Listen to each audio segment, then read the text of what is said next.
안녕하세요. 전 주먹을 부르던 시누이 덕분에 이혼까지 하게 된 30대 여자입니다. 제가 이렇게 사연을 쓰게 된 이유는 제가 결혼과 이혼을 하며 겪었던 일을 애청자분들과 나누고픈 마음에 용기를 내보았어요. 지금은 물론 더없이 행복하지만 이혼 전 분노로 가득했던 제 이야기를 들어보실래요? 남편과 전 회사에서 만나 연인으로 발전해 결혼까지 이어진 사이였어요. 남편과 전 동갑이었지만 직급은 달랐어요. 전 또래보다 일찍 회사에 입사했고 남편은 공무원을 준비하다 취업했던 터라 저보다 직급이 아래였죠.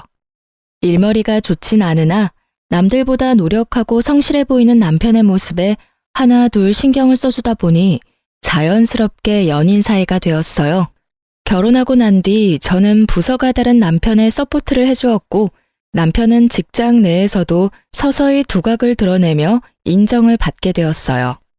결혼 후 일도 잘 풀리고 마음도 편안해졌는지 남편은 언제나 다정했고 저흰 싸울 일이 없었죠. 생각해보면 연애 시절에도 싸운 적은 없었던 것 같아요. 거기에다 시골에 살고 계시는 어머님 아버님도 참 좋으신 분이었어요. 그 흔한 시댁 18번 곡이라는 손주 타령을 하시는 법도 없으셨죠. 오히려 신혼생활을 충분히 즐기고 2세 계획을 세우라며 저희의 라이프 스타일을 응원까지 해주셨어요.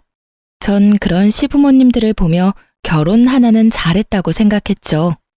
친구들을 보면 다들 은근슬쩍 들어오는 임신 압박 때문에 질식할 것만 같다고 아우성치는데 저희 부부는 말 그대로 행복한 신혼생활을 즐기고 있었으니까요. 단 한 가지만 빼고요. 바로 남편의 누나인 노처녀 시누이만 뺀다면 완벽 그 자체였어요.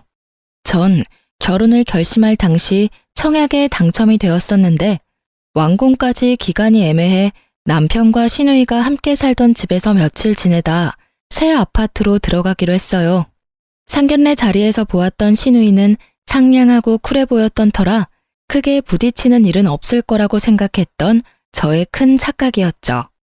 시누이는 어머님도 시키지 않는 시집살이를 시키기 시작하더군요. 아침 드라마에서나 보던 시집살이에 전 당혹스러움을 감추지 못했죠. 신혼여행에서 다녀온 후 처음으로 하는 출근날. 출근 준비로 바쁜 저를 시누이가 부르더라고요. 옳게, 옳게. 네, 형님, 왜 그러세요?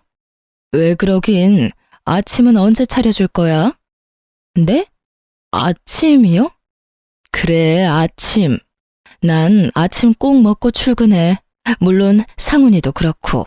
그러니까 얼른 아침 좀 차려. 참고로 나랑 상훈이는 아침에 국물 꼭 있어야 하니까 국도 꼭 끓여줘.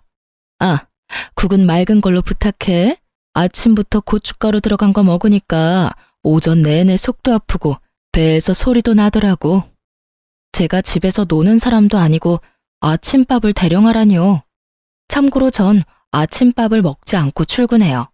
간혹 전날 저녁에 먹은 것이 부실했다 싶으면 편의점에서 간단히 해결하고 가고요.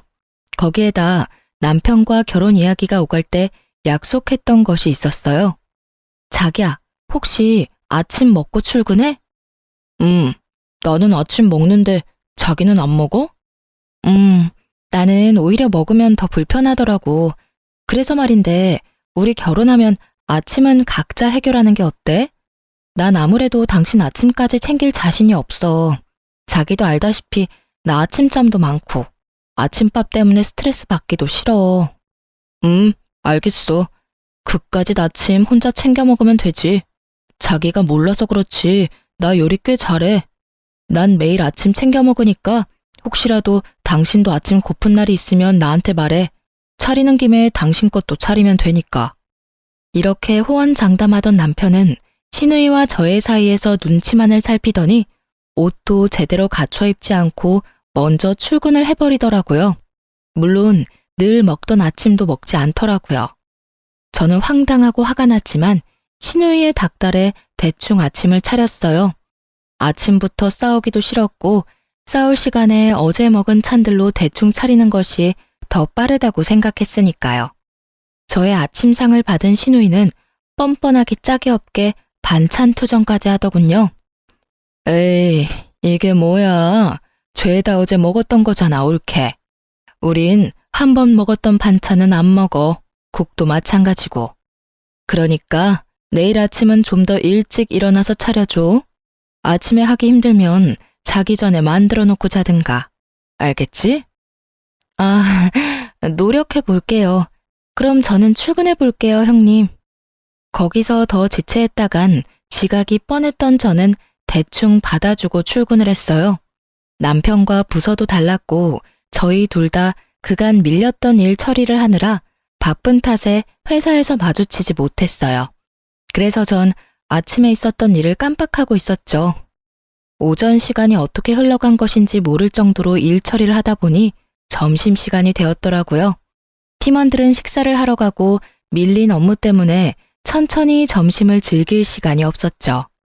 이런 상황을 대비해 아침에 사두었던 삼각김밥과 커피를 마시며 업무를 보고 있는데 신우이에게 문자가 오더라고요. 옳게, 저녁은 연포탕, 그리고 아침은 콩나물국이 좋겠어. 제 두 눈을 의심했어요. 제가 무슨 입주 가정부도 아니고 이게 무슨 짓일까 싶더라고요. 전 바로 남편에게 연락을 해 당장 저에게로 오라고 했어요. 점심시간이 다 끝나갈 때쯤에 나타난 남편은 배부르게 식사를 마치고 한 손엔 커피까지 들고서 나타났더라고요. 왜 이제 와? 내가 아까 전화해서 빨리 좀 오라고 했잖아. 빨리 오려고 했는데 주문 취소가 안 되잖아. 그래서 다 먹고 오느라 늦었어. 빨리 오려고 한 사람이 커피 살 시간은 있었나 봐? 오는 길에 샀지. 그런데 당신 무슨 일 있어? 왜 이렇게 까칠해? 무슨 일 많지. 왜? 무슨 일인데? 아, 형님 진짜 왜 그러셔? 내가 형님 며느리야? 아침 차리라는 것도 짜증났는데 이것 좀 봐. 나한테 메뉴까지 정해주셨어. 내가 이딴 짓이나 하려고 당신이랑 결혼한 줄 알아? 전 형님의 문자를 남편에게 보여줬고 문자를 본 남편은 곤란하다는 듯 어색한 미소를 보이더라고요. 누나가 너 어릴 때부터 어복 키워서 그래. 나 20살 때부턴 누나랑 같이 살았던 터라 더 심한 것 같기도 하고 어떨 땐 나도 모르게 엄마라고 할 때도 있다니까. 엄마 같은 소리 한다 진짜. 그래봤자 당신이랑 누나랑 8살 차이밖에 더 나? 아니, 내가 100번 양보해서 엄마 같은 누나라고 치자. 그래도 이건 아니지.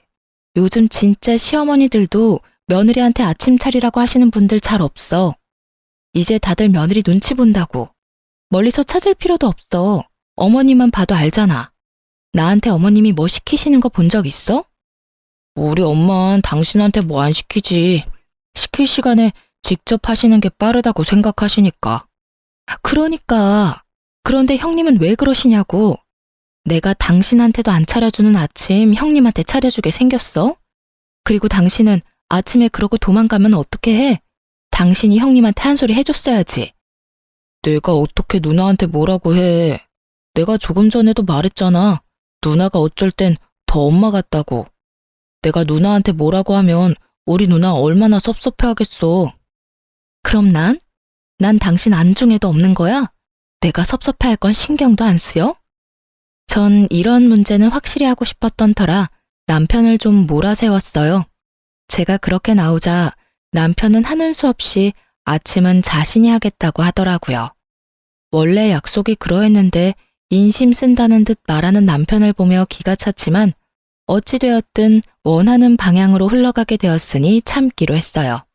그렇게 전 저녁 식사를, 남편은 아침 식사를 맡게 되었어요. 남편과 저 두 사람이 살았어도 이렇게 분담을 하려고 했었으니 큰 불만은 없었어요. 그날 저녁 전 연포탕을 포장해 집으로 돌아갔어요.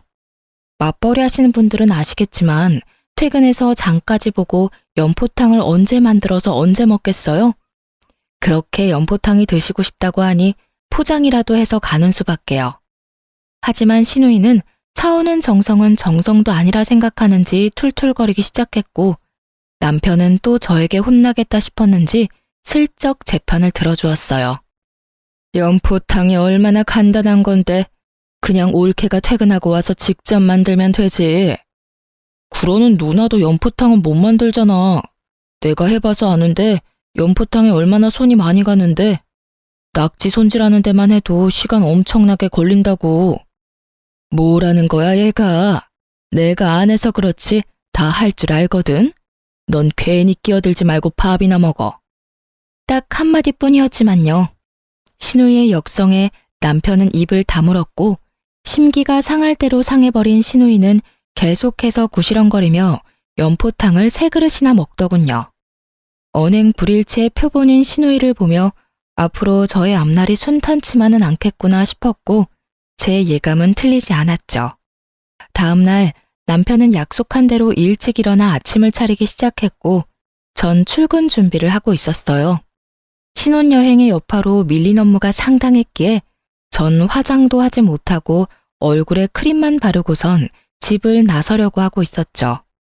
그 순간 남편이 아침을 준비하는 모습을 본 신우이가 화를 내며 저를 불러 세우더라고요.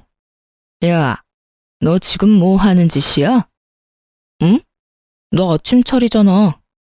네가 그걸 왜 해? 올케, 이리 좀 와봐. 못 들은 척하기엔 신우이의 목소리가 너무 컸던 터라 일단 전 신발을 벗고 집으로 들어갔어요. 네, 형님. 왜 그러세요? 왜 그러세요? 몰라서 물어? 올케는 뭐하고 내 동생이 저러고 있어? 왜 내 동생을 부려먹냐 말이야? 형님, 부려먹는 게 아니라 이건 남편하고 저하고 결혼하기 전부터 약속했던 일이에요. 제가 원래 아침을 안 먹거든요. 그래서 먹어야 하는 사람이 직접 차려 먹기로요. 아, 몰라. 난 그런 거 모르니까 앞으로 상훈이 부려먹지 마. 알겠어? 신우이는 모르쇠로 일관하며 억지를 부리기 시작했고 전 슬슬 짜증이 나더라고요. 저도 모르게 짧은 한숨이 나오며 미간이 구겨진 그때 중간에서 눈치를 살피던 남편이 이대론 진짜 큰일 나겠다 싶었는지 소심하게 나섰어요. 누나, 그냥 내가 하면 돼. 지우 말대로 우리 결혼하기 전부터 약속했던 거야. 그리고 지우 요즘 일도 많아서 바쁘단 말이야. 바쁘면 아침에 좀 더 일찍 일어나서 밥 차리고 출근하면 될 거 아니야. 그리고 일은 혼자 하니? 너도 하고 나도 해. 혼자 바쁜 척은? 그게 지우가 요즘 내 일도 봐주고 있어서 더 바빠졌어. 그러니까 그냥 내가 할게. 누나가 이해 좀 해주라. 응? 네가 뭐라고 하든 난 이해 못하니까 내일부턴 올케가 차려. 알겠어? 아침부터 남편 손에 물 묻히지 말란 말이야. 대화가 전혀 통하지 않는 신우이와 더는 입씨름할 시간이 저에겐 없었고 전 그냥 알겠다고 하고 출근을 해버렸어요. 정말 별 생각이 다 들더라고요. 혼인신고하기 전에 이혼해야 하나부터 이런 일로 이혼까지 해야 하나까지. 긴 고민 끝에 내린 결론은 조금만 더 참자였어요. 이혼은 정말 말도 안 되는 것 같았고 정 안 되면 분가를 하면 되는 일이었으니까요. 그까지 다침 차려주자 싶었죠. 하지만 신우이는 저의 인내심을 실험이라도 하는 듯 저를 못살게 굴기 시작했어요. 40이 다 되어가는 나이에 어디서 남자를 그렇게 만나는지. 거짓말 조금 보태서 하루 건너 하루씩 남자가 바뀌는데 정말 미칠 것 같았어요. 신우이의 애인이 바뀌는데 왜 제가 미치느냐고요? 헤어질 때마다 저에게 화풀이를 했으니까요. 오죽했으면 전 신우이의 발걸음 소리만 듣고도 신우이의 기분을 알 수 있는 상태까지 되었어요. 그날도 방문을 탁 닫고 걸어오는 신우이의 발걸음 소리가 예사롭지 않더라고요. 하필 왜 주말인지 출근한다고 도망가지도 못하니 꼼짝없이 당하겠구나 싶었죠. 아니나 다를까 신우이는 소파에 앉아 TV를 보던 제 앞에 서서 팔짱을 끼더라고요. 왜 그러세요, 형님? 하실 말씀 있으세요? 올케, TV 소리 좀 줄여줄래? 주말엔 집에서 좀 쉬고 싶은데 TV 소리 때문에 잠을 잘 수가 없잖아. 아, 그래요? 죄송해요. 전 또 무슨 트집이 잡힐지 몰라 그냥 사과를 하며 전원을 꺼버렸고 시비가 더 걸고 싶었던 신우는 전원을 껐다고 트집을 잡아댔어요. 소리만 줄이랬지 아예 끄라고 했어? 올케는 왜 그래? 왜 날 TV도 못 보게 하는 못돼 먹은 시누이로 만드냐고. 노처녀 히스테리 무섭다고 하더니 정말 경험해보니 장난 아니더라고요. 반찬 투정은 기본이고 바닥에 머리카락 떨어지니 집에선 머리를 풀지 말라고 하질 않나. 자신이 보는 앞에선 남편과 애정 표현도 자제해달라고 하더니 이젠 하다못해 TV 끄는 것까지 트집을 잡으니 이성의 끈이 확 끊기더라고요. 형님, 진짜 저한테 왜 그러세요? 제가 웬만하면 그냥 참으려고 했는데 해도 너무하시네요. 제가 무슨 동네북도 아니고 왜 계속 트집을 못 잡아서 안달이냐고요. 트집? 내가 트집을 잡았다고? 내가 언제? 잡힌 트집이 워낙 많아서 저도 일일이 말씀 못 드리니까 혼자 곰곰이 생각해 보세요. 전 피곤해서 이만 들어가 볼게요. 전 신우의 얄미운 모르쇠 공격이 나오기 전에 말을 끊고 방으로 들어와 버렸어요. 씩씩거리며 방으로 들어온 저를 본 남편이 무슨 일인지 말하지 않아도 알겠다는 듯 제 눈치를 살피더라고요. 그 모습을 보는데 더 열이 받았어요. 이런 일엔 남편이 나서 중재를 해줘야 하는 것이 맞는 거 아닌가요? 남편은 신우이에게 한 소리를 들은 이후 중재는커녕 방관자가 되었고 일은 벌어진 후에나 눈치를 살피는 남편이 얄밉더라고요. 누나가 또 뭐라고 그래? 알면서 왜 물어? 이젠 TV 볼륨 가지고 트집 잡더라니까. 그래서 내가 그냥 미안하다면서 TV 끄니까 또 왜 끄냐고. 왜 못돼 먹은 시누이 만드냐고 따지시는데 내가 화가 나겠어 안 나겠어? 당연히 화가 나지. 우리 누나 진짜 왜 그러나 모르겠네. 나 도저히 안 되겠어. 그냥 우리 나가서 살자. 나 진짜 이러다 정신병 걸릴 것만 같아. 에이, 요즘 월세가 얼만데 당신이 조금만 더 참아주면 안 돼? 더 참을 수 있었으면 말도 안 꺼냈어. 월세가 얼마나 들든 난 나가야겠다고. 싫으면 당신은 여기서 당신 누나랑 같이 살아. 난 원룸이라도 얻어서 나갈 테니까. 싫은 소리는 했어도 이렇게까지 딱 잘라 말한 적이 없던 저였기에 남편도 드디어 상황의 심각성을 깨달은 듯 했습니다. 저에게 며칠만 기다려주면 자신이 단호하게 말하겠다고 하더라고요. 전 진짜 마지막이라 생각하며 남편의 말을 믿어보기로 했어요.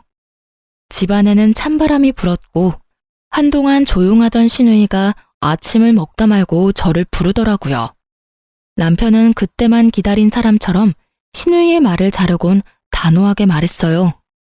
올케, 오늘 누나, 제발 그만 좀 해. 내가 뭘 했다고 그만하래? 또 지우한테 뭐라고 하려고 그러는 거잖아. 지우 좀 그만 괴롭혀. 지켜보는 나도 이렇게나 힘든데 당하는 지우는 오죽하겠어? 내가 누나 때문에 지우 볼 낯이 없어. 지금도 봐봐.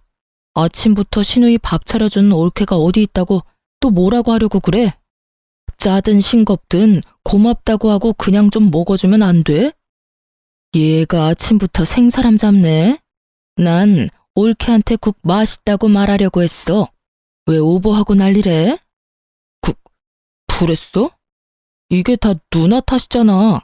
오죽하면 내가 이러겠어? 누나가 이 사람 쥐잡듯 잡으니까 나는 당연히 또 혼내려나 보다 했지. 하여튼 이제 좀 자제 부탁해. 누나도 소중한 가족이지만 지우도 소중해. 그러니까 누나도 소중히 대해줘. 어이구, 알겠으니까 얼른 밥 드세요. 올케, 내가 요즘 좀 심했지? 섭섭했으면 풀어. 앞으론 나도 조심할게. 네? 아, 네. 갑자기 단호해진 남편도 놀라웠지만 순순히 인정하며 숙이고 들어오는 시누이가 더 놀라웠어요. 갑자기 변해버린 시누이의 태도엔 이유가 있었더라고요. 그건 다들 예상하시듯이 남자가 생긴 것이었어요. 그것도 무려 10살 차이가 나는 남자요. 평소 시누이의 스타일은 문자보단 전화를 선호하는 스타일이었는데 웬일인지 문자를 보고 웃고 있더라고요. 그 모습이 생소해 제가 물었어요. 형님, 무슨 연락이길래 그렇게 웃으세요? 아, 이거? 나 사실 결혼하고 싶은 남자가 생겼어. 정말요? 어떤 남자이길래 우리 형님 마음을 사로잡았대요? 그게 10살 연하야. 네? 10살이요? 와, 어떻게 만나셨는데요? 그게 술집에서 어쩌다 보니 합석하게 돼서 만나게 됐어. 외국에서 일하다가 한국 들어온 지 얼마 안 됐다고 하더라고. 얼굴도 엄청나게 잘생겼다. 완전히 내 이상형에 가까워. 그럼 만난 지 얼마 안 되셨을 텐데 벌써 결혼까지 생각하시는 거예요?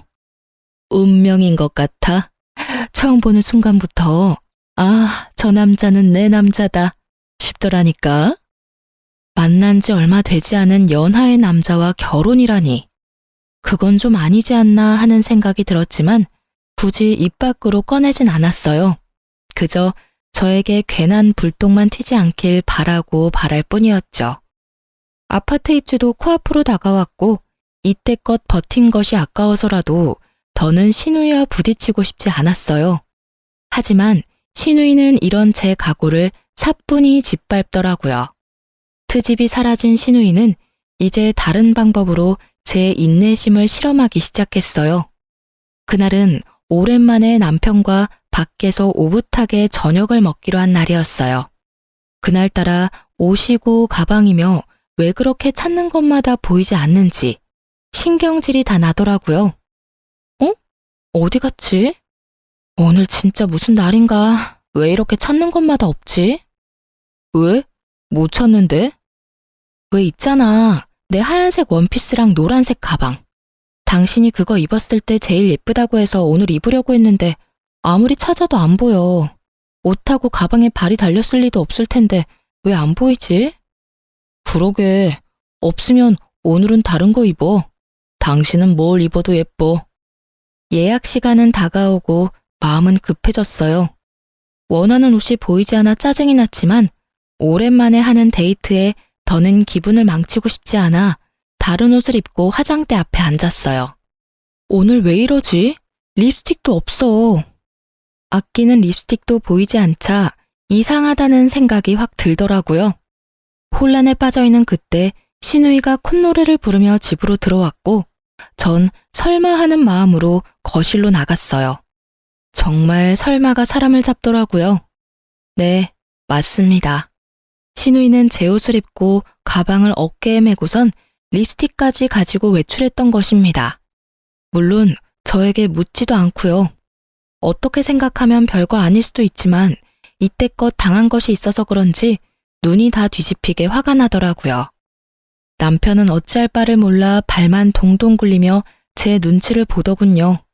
전 끓어오르는 화를 최대한 누르고 조심스럽게 말했어요. 형님, 지금 입고 있는 옷, 제 옷 맞을까요? 쇼핑 좀 해야지. 나가려고 보니까 입을 게 마땅치 않아서 올케 옷 좀 빌려 입었어. 옷에 맞는 가방도 없길래 가방도 좀 쓰고. 다음부턴 이러지 말아주세요. 최소한 미리 말씀이라도 해주세요.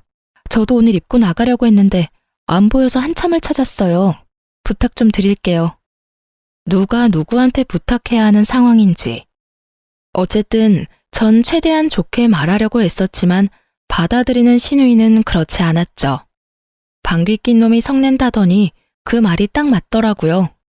신우이는 제 말이 끝나기도 전에 신경질적으로 가방을 내던지고 입고 있던 옷까지 벗는 신용을 하더군요. 남동생이 보고 있었으니 차마 진짜 벗을 수는 없었는지 원피스 뒤 지퍼를 내리다 멈추곤 저에게 고래고래 소리를 질렀습니다. 이까짓 옷이랑 가방 줘도 안 해. 이까짓 거 얼마나 한다고. 제가 어디 가서 할 말 못하고 그런 사람이 전혀 아닌데 너무 황당하니 말문이 턱하고 막히더라고요. 제가 아무 말도 하지 않고 있자 저를 쏘아보던 신우이는 방으로 신경질적으로 들어가 버렸습니다. 폐악에 가까운 신우이를 보고 있자니 남편과 데이트할 마음도 싹 사라졌고 전 그대로 방으로 들어와 깊은 고민에 빠졌어요. 신우년의 머리털을 다 뽑아야 하나 말아야 하느냐는 고민이요. 그런 고민도 잠시 결국 한 번 더 참기로 마음먹었어요. 곧 시집을 간다니 그때까지만 죽은 듯이 참고 살지 싶었네요. 지금 생각하면 그때 머리털을 다 뽑아놨어야 했는데, 그땐 남편을 사랑했기에 더 큰 분란을 만들고 싶지 않은 마음이 더 컸던 것 같아요. 미련스럽고 바보같이 말이에요. 거기에다 남편도 이때까진 저의 마음을 헤아려 주려고 노력했고요.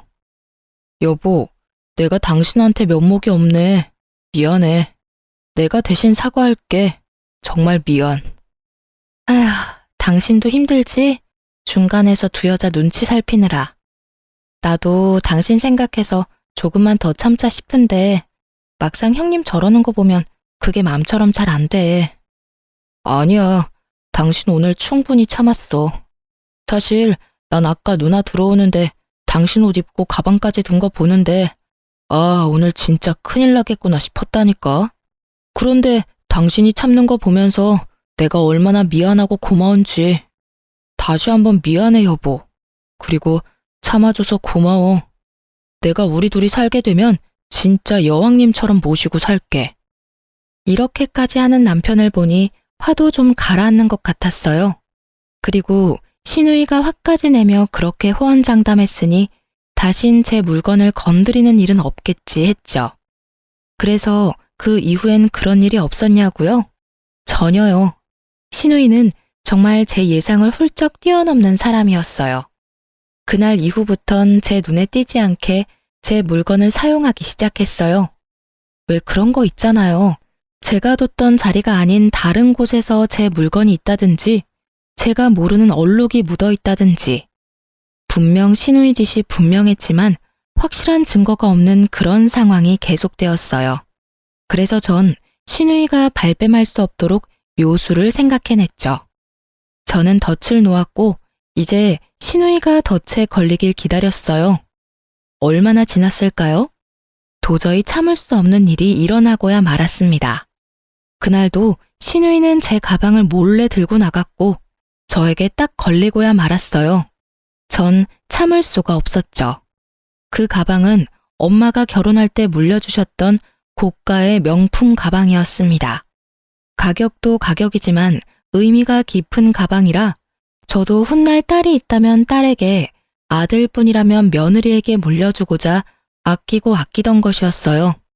그런 가방을 또 묻지도 않고 가지고 간 것도 화가 나는데 가방을 자갈밭에다 굴렸는지 걸레짝을 만들어 들어왔더군요. 그리곤 미안하다는 기색도 없는데 그야말로 전 분노가 폭발해버렸어요. 더는 참고 말고 할 이성이 사라졌다는 말이 더 맞겠네요. 형님, 이게 뭐예요? 전 걸레짝이 된 가방을 들고 집으로 들어서는 형님에게서 가방을 휙 낚아채며 소리를 질렀어요. 그런 제 목소리가 듣기 싫다는 듯 시누이는 귀를 후벼파며 말했어요. 아, 시끄러워. 그까짓 가방 얼마나 한다고? AS 맡겨. 아니면 하나 새로 사든가. 새로 사준다고 해도 진정이 안 되는데 어쩜 그리도 뻔뻔할 수가 있는지. 남편은 눈을 질끈 감았고 전 실소가 흘러나왔어요. 형님, 이 가방 친정엄마가 처녀 때 구입하셔서 물려주신 가방이라 이제 사지도 못하는 그런 가방이라고요. 그리고 설사 다시 살 수 있다고 한들 걸레짝 만들어 온 건 형님인데 왜 제가 사요? 형님이 사주셔야죠. 참나, 난 또 새 가방이라도 되는 줄 알았네. 그래, 내가 물어줄게. 얼마면 돼? 한 100만 원 하면 돼? 100만 원이요? 형님이 방금 말씀하셨다시피 그 가방 컨디션이 새 것과 다름없었는데 그게 고작 100만 원일까요? 무려 샷된 가방인데? 형님이 가지고 계신 짝퉁 생각하시면 안 되죠. 물어주신다고요? 그래요, 물어주세요. 지금 중고 시세로 다 빼고 가방 가격만 받아도 1000만 원은 좋게 넘을 텐데 가족이니까 뒷단위 빼고 1000만 원만 받을게요. 제 계좌 문자로 보낼 테니 당장 입금해 주세요. 뭐? 1000만 원? 옳게 장난해? 지금 제가 장난하는 걸로 보이세요, 형님은? 아, 아니, 그냥 똑같은 S급으로 사면 아무도 모르겠구만. 그리고 그렇게 비싼 가방을 왜 아무렇게 놔둬? 나는 그냥 눈에 보이니까 빌려갔던 거지. 아무렇게나 두다니요. 옷방 제일 깊숙한 곳에 더스트에 박스까지 해서 넣어뒀는데요. 그리고 형님, 입은 삐뚤어졌어도 말은 바로 하셔야죠. 그건 빌린 게 아니고요. 훔쳐 쓰신 거예요. 뭐라고? 훔쳐? 내가 도둑질이라도 했다는 거야? 그럼 이걸 뭐라고 말할 수 있나요? 주인한테 묻지도 않고 남의 물건 막 가지고 가서 쓰는 행동을? 몰래 훔쳐가서 썼으면 깨끗하게라도 쓰시던가. 걸레짝을 만들어서 가지고 왔으면서 어쩜 사과 한마디가 없으세요? 사과는커녕 왜 그렇게 당당하신 거냐고요? 인연이 진짜? 너 말 다 했어? 언성은 높아지고 자칫 몸싸움으로 번질 수도 있는 상황이 되자 도저히 안 되겠는지 남편이 나섰어요. 둘 다 그만 좀 해, 제발. 누나는 당장 이 사람한테 사과해. 그리고 당신도 도둑질이라고 한 건 심했어. 내가 뭐 가족끼리 가방 좀 들고 나간 게 그렇게 큰 죄야?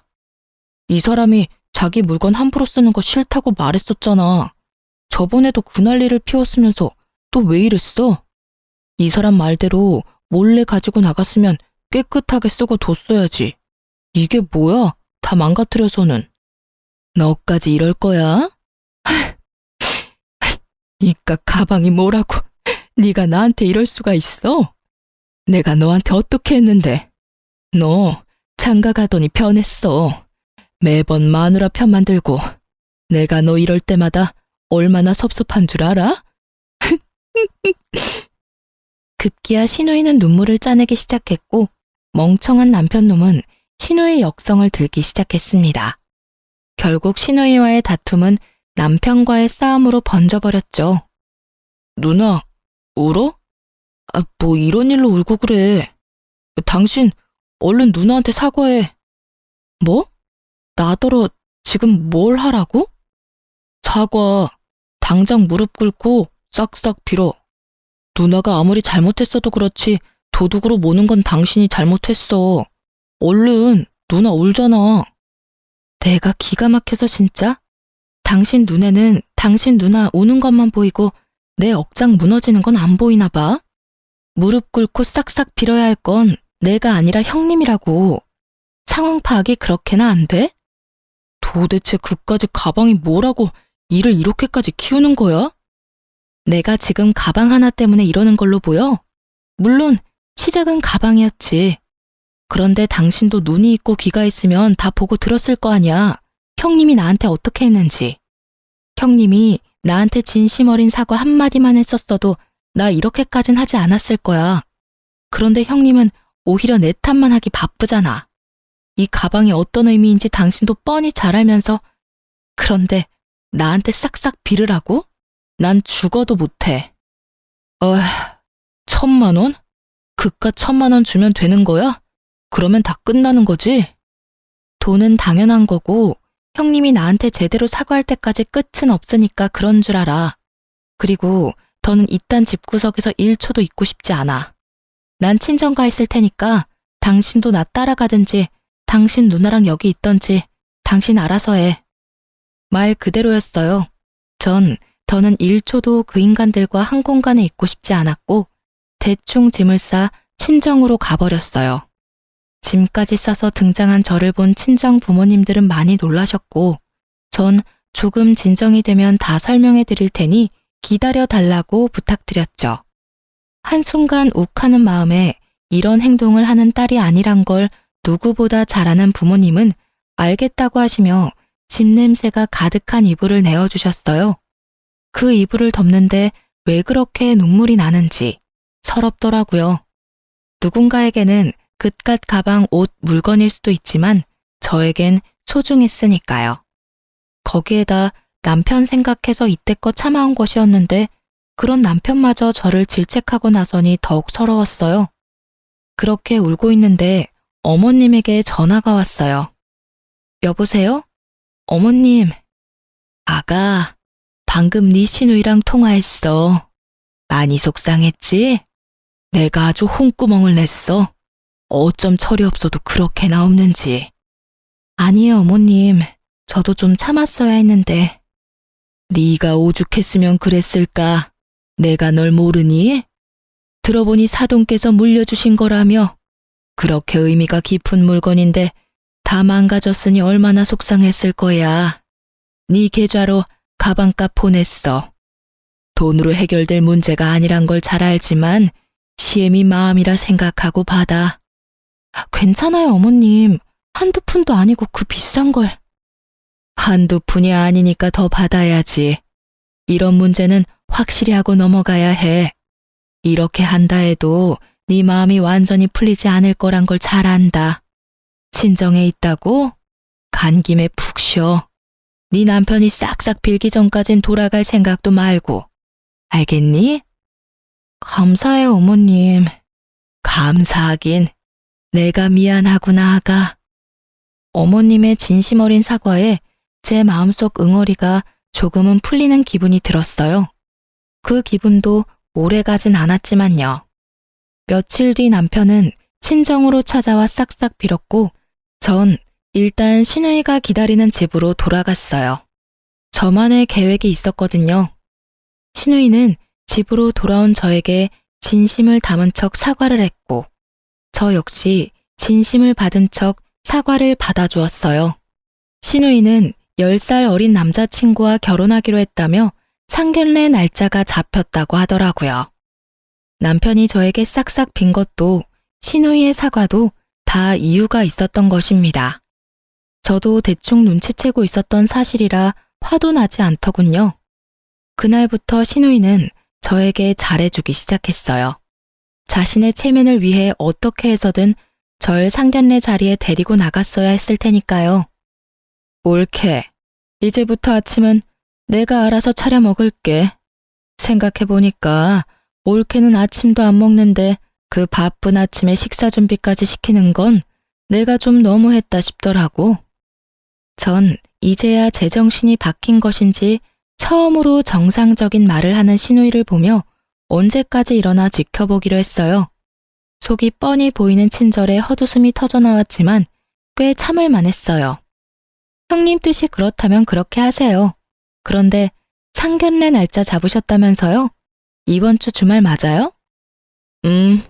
옳게도 같이 갈 거지? 그럼요. 제가 가야죠. 10살 차이라고 했었죠? 나이 차이가 꽤 나는데 반대는 없었나 봐요, 형님? 그게 사실 나이를 속였어. 5살 차이 나는 걸로. 남자친구도 몰라. 그러니까 옳게도 아무 말 하지 말아줘. 상견례만 무사히 마치면 남자친구한텐 말하긴 할 건데 아직 입이 안 떨어져서 그래. 그것도 그렇고 나 임신했어. 이제 와서 나이 때문에 파혼이라도 당하면 어떡하겠어? 그러니까 옳게 나이 이야긴 하지 말아줘.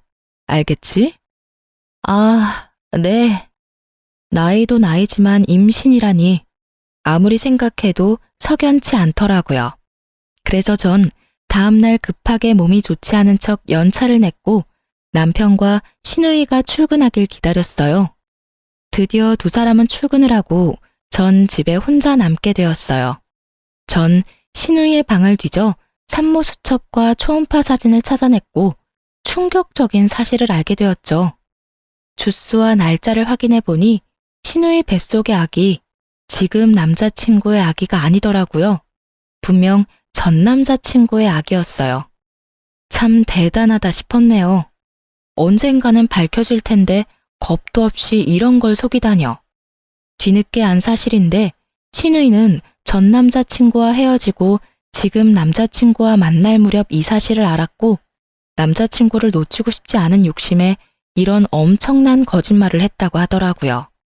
뻔뻔하다고 해야 할지 무섭다고 해야 할지. 하여튼 시간은 흘러 주말은 다가왔고 전 평소와는 다르게 힘껏 꾸몄어요. 머리도 하고 메이크업도 받았죠. 아주 값비싼 옷도 한 벌 사 입었네요. 시누이의 상견례 날이 저에게도 중요한 날이었으니까요. 와, 옳게. 다른 사람 같아. 너무 단아하고 고급스러운 게 사모님 같아. 올케 덕분에 내 기가 다 사는데? 고마워, 올케. 이렇게까지 신경 써줘서. 그러게, 당신 오늘 정말 예쁘다. 그래? 그래요? 오늘이 어떤 날인데 제가 신경 써야죠. 어머님, 아버님은 좀 늦으신다던데. 저희 먼저 들어갈까요? 어깨에 힘이 한껏 실린 신우이는 신난 손길로 예약한 방문을 열었고 그곳엔 신우이의 남자친구만 덩그러니 있었어요. 자기야, 언제 왔어? 연락하지? 헉, 그런데 왜 혼자야? 그게 누나가 왜 내 여자친구랑 같이 와? 저를 보며 누나라고 부르는 신우이의 남자친구. 맞습니다. 10살 어린 신우이의 남자친구는 바로 제 친동생이었습니다. 저랑 2살 차이 나는 남동생은 대학교 졸업 후 유명 증권사에 바로 취업이 되었고 해외지사 파견을 받아 이때껏 해외에서 근무하다 국내로 들어온 지 6개월도 채 되지 않았었죠.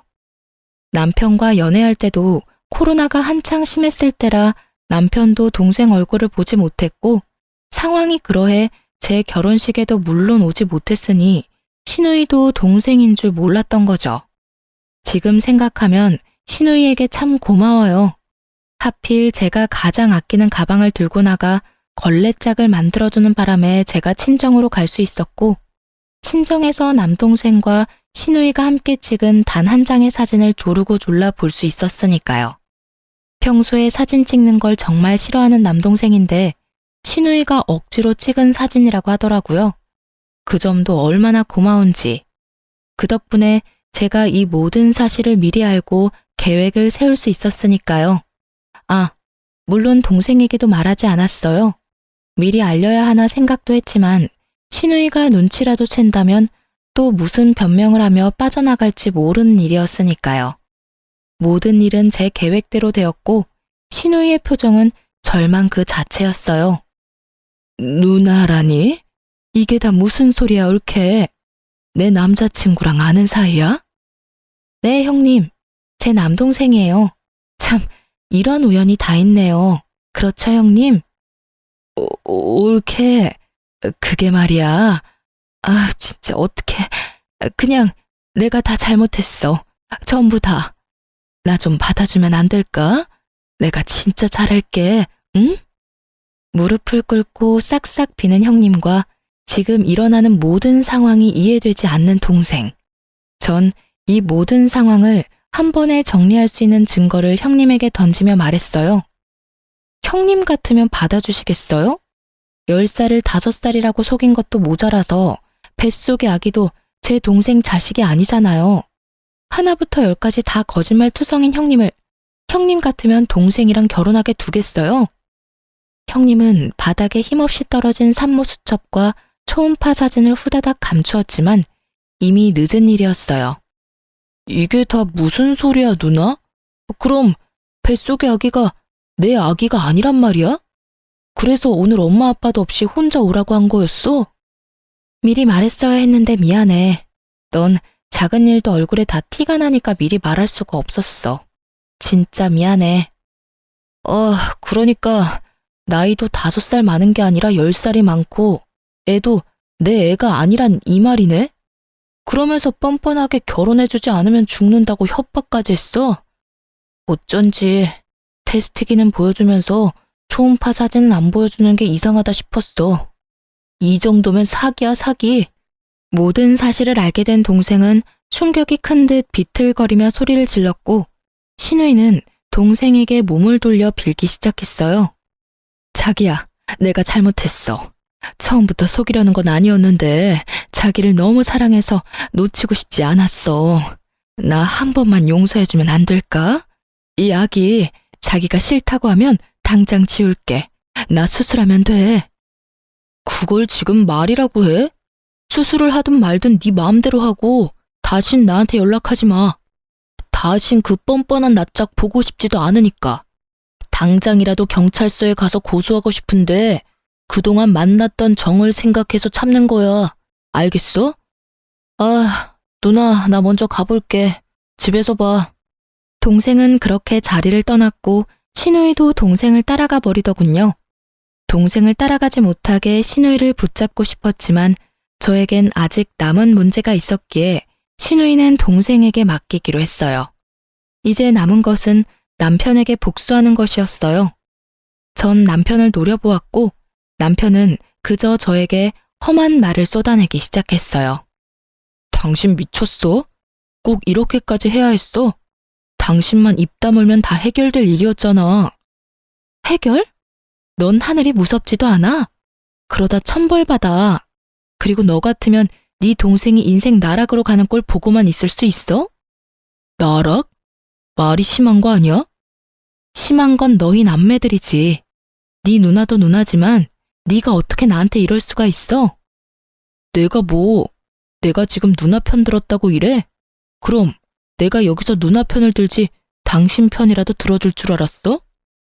아직도 상황 파악을 하지 못하고 쉰 소리나 하는 남편에게 당장 휴대전화를 내밀어 영상을 보여주었고 말 그대로 잿빛 얼굴이 되더라고요. 그 영상은 저희 집 안방과 옷방에 설치된 홈 CCTV 영상이었어요. 시누이가 제 물건을 몰래 쓰는 것이 분명한데 증거가 없어 답답했던 저는 증거를 잡을 요량으로 CCTV를 설치했던 것이었습니다. 물론 남편에게 지나가는 말로 설치해야겠다고 언급했었는데 제 말은 귓등으로도 안 듣더니 설치한 줄도 모르더라고요.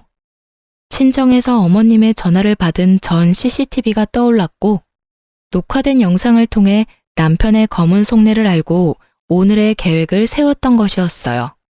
그렇게 녹화된 영상 속엔 옷방 안에서 나눈 둘의 대화가 버젓이 들리더라고요. 너 괜찮아? 올케는 친정에 갔어? 뭐 그런 일로 짐까지 싸서 쪼르르 친정을 간다니? 하여튼 너 진짜 여자 잘못 만났어. 가방 빌려줬다. 좋게 생각하면 될 일을 뭘 쪼잔하게 화까지 내는지 원? 내가 저기 저 가방도 쓴 줄 알면 올케 진짜 이혼하겠다고 개거품 물고 찾아오겠네. 누나, 그러게 내가 조심 좀 하라고 했잖아. 모르는 척 하는 거지. 집사람 다 알고 있다고. 내가 그렇게까지 말했는데 하필이면 장모님이 주신 가방을 그 꼴을 만들어서 가지고 오냐? 몰라. 남자친구랑 다투는 바람에 열받아서 화풀이 한다고 던졌는데 하필 손에 들린 게 가방이었어. 바닥에 돌도 많았고. 나라고 이렇게 될 줄 알았겠어? 이제 어떡할 거야? 저 사람 저대로 두면 누나 상견례는 어쩌려고. 어떻게든 오게 해야지. 넌 결혼해도 그딴 년이랑 결혼했니? 오늘도 봐. 이까진 일로 짐 싸서 친정 가는 게 말이나 돼? 그년 때문에 나만 엄마한테 혼났잖아. 나라고 알았겠어. 그렇지 않아도 이번에 회사에서 맡은 프로젝트만 무사히 끝내면 이혼할 거야. 성질머리가 얼마나 더러운지 생각 같아선 당장이라도 이혼하고 싶은데 와이프 도움 없이는 프로젝트 성공리에 끝내기란 불가능에 가까우니 어쩌겠어. 누나 결혼식도 있고. 일단 다 무사히 넘기고 나 진급만 하면 당장 이혼할 거니까 누나도 그때까진 비위 잘 맞추란 말이야. 알겠지? 더 들을 수가 없어 전 영상을 꺼버렸어요. 기껏해야 어머님께 형님의 만행을 알리고자 설치했던 CCTV였는데 이런 월척이 낚일 줄 누가 알았겠어요? 숨겨왔던 민낯이 드러나니 남편은 시누이가 꿇었던 그 자리에 똑같이 무릎을 꿇고 싹싹 빌더군요. 여보, 저 말 다 진담 아닌 거 당신은 알지? 별것도 아닌 일에 당신이 집을 나가버리니까 화가 나기도 했고 누나도 달래줄 겸 그냥 한 말이었어. 진짜 당신하고 이혼할 생각은 전혀 없었다고. 내가 당신을 얼마나 사랑하는데 당신도 잘 알잖아. 사랑 타령을 하는 남편을 보는데 화가 다시 솟구쳐 올랐어요. 저 망설이지 않고 남편의 뺨을 내리쳤습니다. 사랑? 웃기고 있네. 이 와중에도 거짓말을 하고 싶니? 정말 소름 끼친다. 그냥 이혼해 우리. 곧 어머님 아버님 오시지? 영상은 내가 보내드릴 테니까 자세한 설명은 네가 해. 그러면 법원에서 보자. 그렇게 저도 그 자리를 났습니다. 뒤에서 남편의 절규가 들려왔지만 아랑곳하지 않았어요. 이미 제 마음을 떠난 사람이었으니까요. 일말의 감정도 남지 않았죠. 저를 등에 업고 날개를 달려고 했다니 정말 가당치도 않았어요. 그래서 어떻게 됐냐고요? 뻔한 결말이었죠. 폭이란 모르는 전 시누이는 하루가 멀다고 남동생을 찾아왔고 결국 전 시누이를 스토킹과 사기죄를 묶어 경찰에 신고해버렸어요. 전 당연히 이혼했습니다. 이혼 이후 저의 도움이 사라지자 전 남편 놈의 무능함이 적나라하게 드러나며 부서 사활이 달려있던 일은 그야말로 대실패로 돌아갔어요. 회사 명예를 땅에 떨어뜨린 수준이었고 프로젝트 책임자였던 전 남편은 그에 대한 징계로 권고사직까지 받았고요. 같은 회사에서 어떻게 보고 살아야 하나 고민이 많았는데 얼마나 다행스럽던지 그 후 친정의 모든 사실을 아시게 된 시부모님들이 찾아오셔서 저와 남동생에게 용서를 구하셨어요. 말은 그렇게 했지만 굳이 시부모님들께 녹화 영상을 보내지 않았었는데 도둑이 재발 저린다고 전 신우와 전 남편이 스스로 다 말했던 모양이었어요. 눈물을 훔치시며 용서를 구하시는데 잘못한 것도 없는 제가 다 죄송스러워 혼났네요. 어떻게 저런 올곧은 부모님 밑에서 그딴 자식들이 태어났는지 아직도 의문이에요. 그 뒤로도 크고 작은 일이 더 있었지만 다 쓰자니 말이 길어질 것 같아 이만해야 할 것 같아요. 다음에 시간이 된다면 또 사연을 통해 말씀드리도록 할게요. 어찌되었든 저와 남동생은 나락으로 갈 뻔했던 인생을 잘 구출했어요. 동생은 그 후 다시 외국 지사로 나갔어요. 아무래도 자신은 외국 생활이 더 맞는다며 나가버리는데 말릴 수가 없더라고요. 제 잘못은 없었지만 동생에게 미안한 마음이 있었던 터라 동생의 결정을 그저 응원하기로 했어요. 어제 동생과 오랜만에 통화를 했는데 여자친구가 생겼다고 하더라고요. 그러면서 결혼 생각은 없다고 못 박는 걸 보니 아무래도 아직 상처가 남은 모양이에요. 그래도 잘 지내고 있는 것 같아 한편으론 마음이 놓였네요. 전 아주 잘 지내고 있어요. 이혼 후 완공된 아파트에 부모님을 모시며 사랑 가득한 하루하루를 보내는 중입니다. 그리고 전 남편이 말아먹었던 그 프로젝트를 이번엔 꼭 성공시켰으면 좋겠다며 저에게 일을 배당해 주더라고요. 다른 부서 일이긴 하지만 제가 뒤에서 돕고 있었다는 사실을 다들 알았던 터라 책임자 선정에 이견이 없었어요. 그래도 누가 한번 말아먹은 프로젝트라서 부담은 되더라고요. 하지만 회사 팀원들이 저번 같은 실수는 없어야 된다며 다들 이를 갈며 임한 덕분에 어느 정도 성공리에 마무리가 된 상태예요. 그리고 저는 이번 3월 승진 대기 명단에 이름이 올라갈 것 같네요. 자랑하는 것이 맞으니 축하해주세요. 사실 전 남편과의 이혼으로 안쓰럽게 보는 시선들도 있어 마음껏 자랑하지 못했거든요. 전 이혼에 대한 후회도 미련도 없는데 주변 생각은 다른 것 같더라고요. 전 이제 아등바등 살았던 과거는 버리고 새롭게 살아보려고 해요. 우선 이제껏 쓰지 않았던 연차들로 부모님과 함께 동생에게 다녀오려고요. 보란듯이 행복하게 살아갈 거예요. 저는 이만 다른 사연 들으러 물러가 볼게요. 지금까지 저의 긴 사연 들어주셔서 감사합니다. 안녕하세요. 저는 두돌된 딸을 키우는 40대 여자입니다. 평소 즐겨 듣는 채널에 제 사연이 소개될 거란 생각만으로도 괜스레 떨려오네요. 그럼 시작해 볼게요. 저와 남편은 10년차 부부였습니다. 연애도 오래 했던 터라 느끼기엔 20년은 좋게 산 부부 같은 느낌이었어요. 풋풋 설렘 이런 단어와는 거리가 멀었지만 저희만 느낄 수 있는 특유의 그 편안함이 전 좋았어요. 남편과 전 자연 임신이 되지 않아 병원에 가서 검사도 받고 시험관 시술도 병행했지만 임신이 되지 않았어요. 거듭된 실망과 실패에 저흰 지쳐갔어요. 그럴 때마다 남편과 저는 서로를 보듬어 주었고 지난 10년 동안 크게 싸운 적이 없었죠. 그만큼 눈빛만 보아도 잘 알고 자신보다 서로를 위해 배려한다고 생각했어요. 남편과 저 사이엔 애틋함이 감미된 우정이 있다고도 생각했죠. 한없이 괜찮다며 잘 될 거라고 하는 남편과는 달리 아버님은 한없이 절 구박했어요. 친구들 이야기를 들어보면 이런 경우 어머님이 나서서 난리를 부리고 아버님은 한 발 물러서 지켜본다고 하던데 저희 시댁은 정반대였어요. 며느리 사랑은 가뿐히 버려버린 아버님은 고약하기가 하늘을 찔렀어요. 입만 떼셨다 하면 어쩜 그렇게도 주옥 같은 망언을 하시는지. 결혼 3, 4년 차까진 매번 아버님을 뵐 때마다 놀라움의 연속이었어요. 아버님의 한마디에 울고 웃던 전 어느새 결혼 10년 차가 되었고 이젠 아버님의 100마디도 가뿐히 받아치는 며느리가 되었어요. 애도 못 가지는 것이 음식간도 못 맞추는구나. 어느 것 하나 간이 딱 맞는 게 없어. 이걸 먹으라고 만든 게야? 그러게요. 제가 왜 그랬을까요? 진작 이혼시켰어야 했거늘.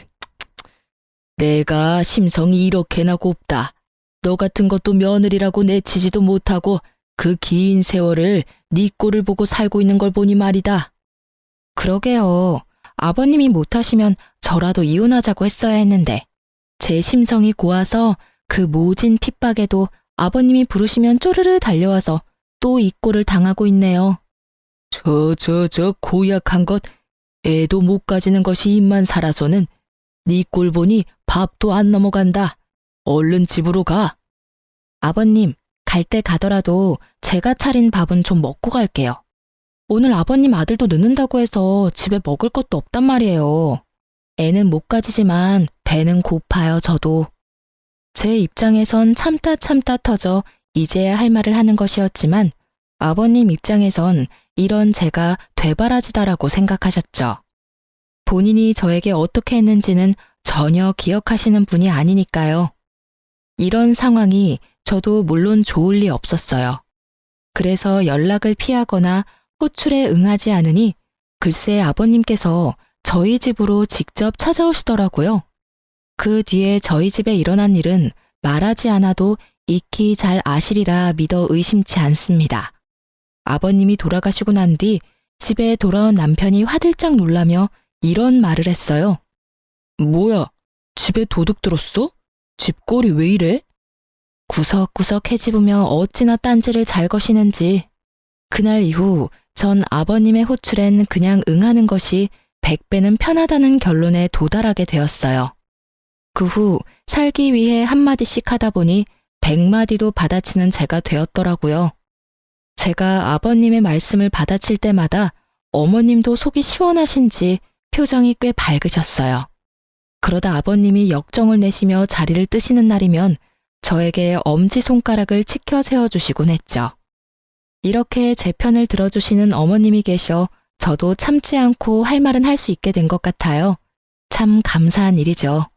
하지만 아무리 할 말은 다 하는 저일지라도 상처를 받지 않는 건 아니었어요.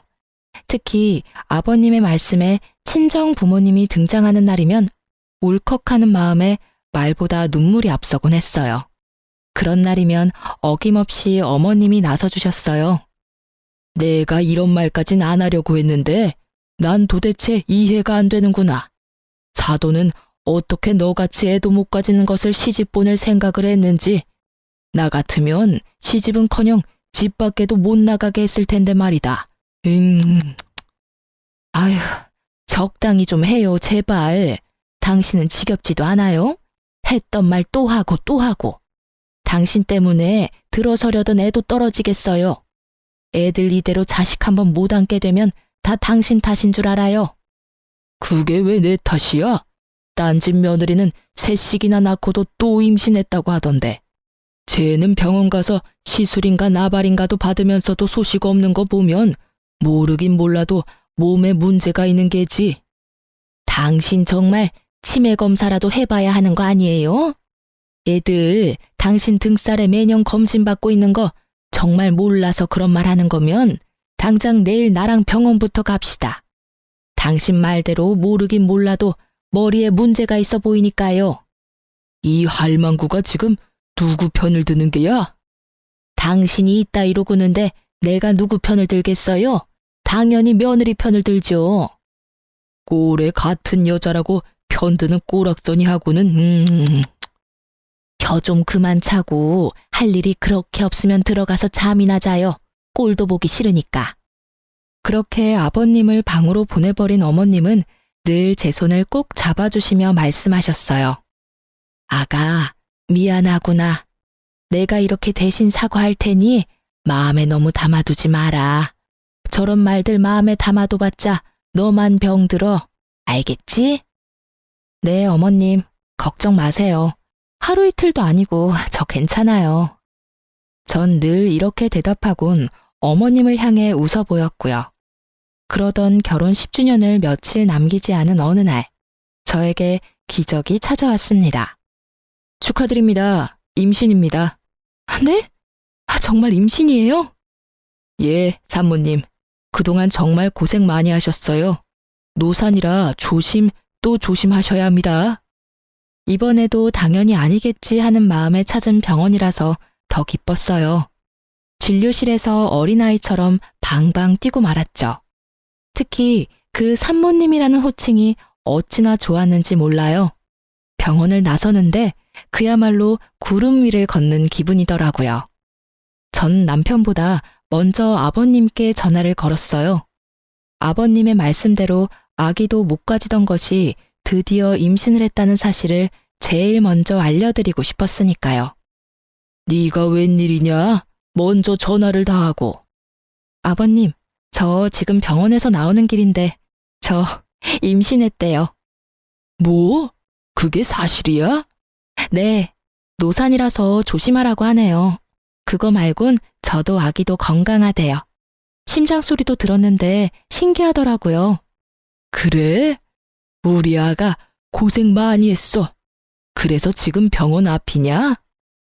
아버님은 민망하지도 않으신지 임신 소식에 말투가 180도로 바뀌셨고, 전 그런 아버님의 말투에 웃음이 튀어나오려는 걸 겨우 참으며 답했어요. 네, 택시 타고 가려고 기다리고 있어요. 그럼 조금만 더 기다리거라. 내가 데리러 갈 테니. 네? 아니에요. 병원 오는 날이라 아침 일찍부터 설쳤더니 피곤해서 빨리 집에 가서 눕고 싶어요, 아버님. 그러냐? 그러면 집에 가서 기다리거라. 내가 갈 테니. 혹시나 먹고 싶은 거 있으면 문자 보내놓으렴 아가. 언제 들어봤는지 이젠 기억도 안 나는 호칭, 아가. 아버님은 저를 아가라 불러주시며 완전히 다른 사람이 되어 저를 대해주시더라고요. 달라도 너무 다른 언행에 당혹스럽기도 했지만 앞으로 펼쳐진 행복한 미래를 생각하니 꼭 나쁘지만은 않았어요. 이제 고생 끝, 행복 시작이라고 생각했던 것도 같아요. 아버님은 그날부터 임산부에게 좋다는 것은 다 사오셨고, 어머님은 조금이라도 무리를 하면 안 된다며 집으로 도우미를 불러주셨어요. 그리고 남편은 그동안 고생했다며 울더라고요. 당신 그동안 고생 많았지? 미안하고 고마워. 나만 고생했나 뭘? 당신도 고생했지. 그런데 당신 울어? 눈물이 계속 나네. 어이구, 남자가 울기는. 하긴 그동안 우리 고생한 거 생각하면 남자 여자 상관없이 대성통곡을 하고도 남지 뭐. 여보, 우리 이 아기 세상 밖으로 나올 때까지 잘 지켜주자. 알겠지? 알겠어. 남편과 전 임신 전보다 애틋해졌다고 생각했어요. 그것이 제 착각이라는 걸 금방 알게 되었지만요. 어찌되었든 그때 전 행복했어요. 혹시나 하는 마음에 하루하루가 노심초사였지만 그조차도 행복하더라고요. 뱃속의 아기는 잘 자라주었고 남편이 바빠 함께 검진 간 적이 없다는 것만 빼면 남편에게 불만도 없었고 사이도 좋았어요. 무엇보다 아버님이 너무 잘해주시니 그것만으로도 너무 좋았죠. 그렇게 전 결혼 생활 10년을 통틀어 가장 행복한 시간을 보내고 있었어요. 제 행복이 끝나던 날은 뱃속의 아기가 딸이라는 소식을 들은 날이었어요. 전 전화를 기다리고 계실 아버님께 전화를 걸었어요. 아버님, 저예요. 뭐래니? 아들이지? 그치? 그게요, 그게 말이죠. 딸이래요. 뭐? 딸이래요, 아버님. 제 차 딸임을 확인한 아버님은 그냥 전화를 끊어버리셨어요. 섭섭해 하실지는 알았지만 생각보다 과한 반응에 당황스러움이 몰려오며 걱정이 되더군요. 제 우려는 현실이 되었고 아버님의 귀한 대접은 더 이상 없었습니다. 대접은커녕 임신 전보다 더 심해지셨죠. 저도 상황이 그렇게 되니 더는 당하고만 있을 순 없겠더라고요. 제 아기를 지켜야 했으니까요. 너 당장 집에 좀 와서 일 좀 거들거라. 오늘 점심엔 해물탕이 먹고 싶으니 장도 좀 봐서 오고. 저번엔 꽃게가 적어서 영 별로더라. 이번엔 많이 좀 사오너라. 남으면 꽃게찜도 좀 하고. 죄송한데 저 못 가요, 아버님. 무엇이 어째? 저 노산이어서 조심해야 하는 거 아시잖아요. 저번에도 아버님이 부르셔서 갔다가 무리하는 바람에 밤에 배 뭉쳐서 혼났어요, 아버님. 앞으로 아버님이 아무리 부르셔도 안 갈 거니 그런 줄 아시고 저 기다리지 마세요. 누가 들으면 아주 큰일이라도 한 줄 알겠구나. 그리고 임신했을 때일수록 많이 움직여야 한다. 잔말 말고 얼른 오지 못해? 네, 전 안 갈 거예요. 그리고 저 노산이라고 조심해야 한다고 집 밖에도 웬만하면 나가지 말라고 하신 건 다름 아닌 아버님이셨잖아요. 그땐 네 뱃속의 아기가 아들인 줄 알았을 때의 얘기고 지금은 상황이 많이 달라지지 않았느냐? 내가 왜 낳아봤자 아무짝에 쓸모도 없는 딸까지 신경 써야 하느냐 이 말이다. 정말 너무하세요, 아버님. 딸이든 아들이든 다 똑같은 아버님 손주라고요. 어떻게 이렇게까지 변하세요? 처음엔 그렇게 귀하게 대해주시더니 이젠 온갖 굳은 일은 다 시키시잖아요. 그때 이야기는 꺼내지도 마라. 그 뱃속에 든 것이 딸인 줄도 모르고 몸에 좋다는 것 다 갖다 먹인 거 생각하면 장기가 다 꼬이는 기분이니까. 아, 그러세요? 그럼 제가 더더욱 하면 안 되겠어요, 아버님. 딸이나 가진 제가 아버님 앞에서 얼쩡거리다가 진짜 아버님 장기라도 다 꼬여버리면 어째요? 뭐야? 너 지금 나한테 악담 퍼붓는 게야? 아니요. 진심에서 나오는 걱정이에요. 그럼 저 배가 또 뭉쳐서 쉬어야겠어요. 들어가세요, 아버님. 전화를 끊어버린 전 아버님이 또 찾아오시진 않을까 걱정스러웠지만 다행스럽게도 어머님이 잘 막아주셨는지 그런 걱정은 덜 수 있었어요. 하지만 혹시나 하는 상황이 있을 수도 있으니 남편에게도 말을 했어요. 여보, 잠깐 얘기 좀 해. 중요한 얘기야? 내일 하면 안 될까? 나 오늘 좀 피곤한데. 중요한 이야기야. 저의 단호함에 남편은 귀찮아 죽겠다는 얼굴로 제 옆에 앉더군요. 아, 뭔데? 당신이 아버님께 전화 좀 해줘. 우리 아기 여자인 거 아시고 나선 나한테 또 시작하셨어. 아니, 더 심해지셨어. 노산이라고 또 조심해야 한다고 난리치실 때는 언제고 요즘엔 틈만 나면 불러서 일 시키신다고. 오늘 또 전화 와서 난리치시길래 난 앞으로 못 간다고 그랬으니까 당신이 전화해서 무사히 출산할 때까지 나 좀 괴롭히지 마시라고 해줘. 당신이 못 간다고 했으면 됐지. 나까지 굳이 전화해서 그런 말을 해야 해? 당신 기억 안 나?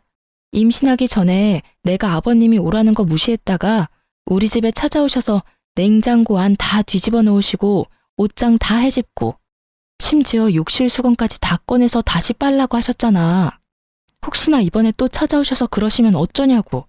지금은 홀몸도 아닌데. 알겠으니까 그만 좀 해. 나 오늘 진짜 힘들었어. 요즘 계속 야근하는 거 알잖아. 제발 나 좀 쉬자, 어? 그래, 알겠어. 내일 꼭 전화 드려. 남편의 무관심에 가까운 태도가 마음에 들지 않았지만 정말 피곤해서 저러는가 보다 했어요. 하지만 남편의 무관심엔 이유가 다 있었더라고요. 그 이유는 며칠 뒤 퇴근하고 돌아온 남편의 손에 있었어요. 이게 다 뭐야? 내가 묻고 싶다. 이게 다 뭐야? 이 남자 누구냐고. 남편이 건넨 것은 낯선 남자 품에 안겨있는 저의 모습이 찍힌 사진이었습니다. 당황스러웠죠. 아무리 보아도 처음 보는 남자의 품에 아무리 보아도 저인 여자가 안기다시피 기대어 있었으니까요.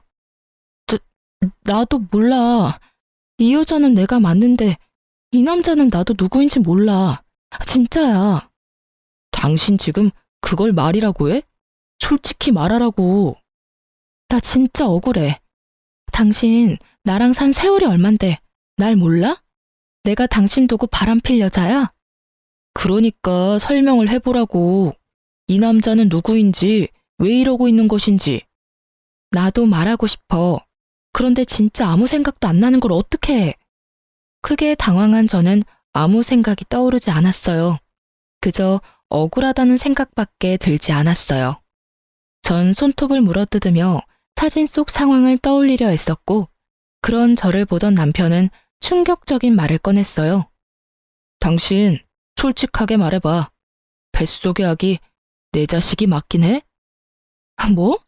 당신 방금 뭐라고 그랬어? 당신 자식이 맞냐니? 그러면 우리 아기인데 당연히 당신 자식이지. 누구 아기겠어? 아니, 상황이 그렇잖아. 갑자기 이런 사진은 회사로 오지를 않나. 당신은 자세한 설명도 없이 억울하기만 하다고 하지. 입장 바꿔 당신이 나라면 의심 안 되겠어? 나 이 사진 보는데 진짜 당신한테 배신감도 들고 믿을 수도 없어서 당장 이혼하고 싶은 거. 우리 함께한 세월이 있으니 마지막으로 변명이라도 들어보려고 온 거야. 그런데 아무 말도 못하는 당신 보니까 정말 실망스럽다. 전 정말 억울해 미칠 것만 같았습니다. 정말 기억이 안 나서 할 말이 없는 것인데 없는 기억을 만들어낼 수도 없는 노릇이고 너무 억울하더라고요. 아무 말도 하지 못하고 남편이 하는 말만 죄인처럼 듣고 있던 그때 제 머릿속에 번쩍하고 기억 하나가 스쳐가더라고요. 사진 속 그날의 기억이요. 전 최대한 차분히 그날의 기억을 남편에게 전달하려 애썼어요. 아, 나 기억났어. 그날 어머님이 편찮으시다는 연락받고 식사라도 챙겨드려야겠다 싶어서 장 보고 나오던 길이었는데 그 남자랑 부딪혔어. 그 바람에 장 본 걸 다 떨어뜨렸고 급하게 줍고 일어나는데 갑자기 너무 어지러운 거야. 당신도 알잖아. 나 임신하고 빈혈 심해진 거. 내가 갑자기 비틀거리니까 그 남자가 부축해주더라고. 나도 너무 어지럽고 쓰러질 것 같아서 모르는 사이에 기댄 것 같은데 그 타이밍에 이런 사진이 찍혔나 봐. 그러고 나서 그 남자가 가방에 임산부 배지를 보고선 날 부축해서 택시 타는 곳까지 데려다 주더라고. 정말 그게 다야. 남편은 헛웃음을 지어 보였지만 사진의 진실은 이것이었어요. 심지어 제가 그 남자에게 기대었다는 것도 사진을 보고 알았을 정도로 찰나의 순간이었고요. 저의 설명에도 남편의 눈빛은 차가웠고 저는 지은 죄도 없는데 괜히 남편의 눈치를 살피고 있었어요. 그 순간 남편의 입에선 단 한 번도 상상할 수 없는 말이 흘러나오더라고요. 우리 이혼하자. 뭐? 이혼? 당신 진심이야? 나 당신 못 믿겠어. 지금 당신이 하는 말 다 거짓말 같고 당신 뱃속에 있는 아기도 의심스러워. 당신 내 성격 알지? 한 번 아니면 끝인 거. 지금이 그래. 이미 당신을 의심하기 시작해버렸고 쉽게 돌릴 순 없을 것 같아. 여보, 진짜 아니라니까. 내가 어떻게 해주면 믿을래? 그래, 유전자 검사라도 해줘? 그럼 되겠어? 다 오해라잖아. 이런 일로 우리가 이혼한다니 그게 말이나 된다고 생각해? 그 뒤로도 저는 남편을 설득했지만 소용없더라고요. 남편은 확고했고 저의 애원에도 단호하게 뿌리친 남편은 간단한 짐을 챙겨 집을 나가버리더라고요. 믿기지 않는 상황에 눈물도 나지 않았어요. 고작 이런 사진으로 17년 세월이 물거품이 되어버렸다는 사실이 아무리 생각해도 믿기지 않았으니까요. 전 뜬 눈으로 밤을 지새웠고 시부모님의 도움을 구해보고자 시댁으로 향했어요.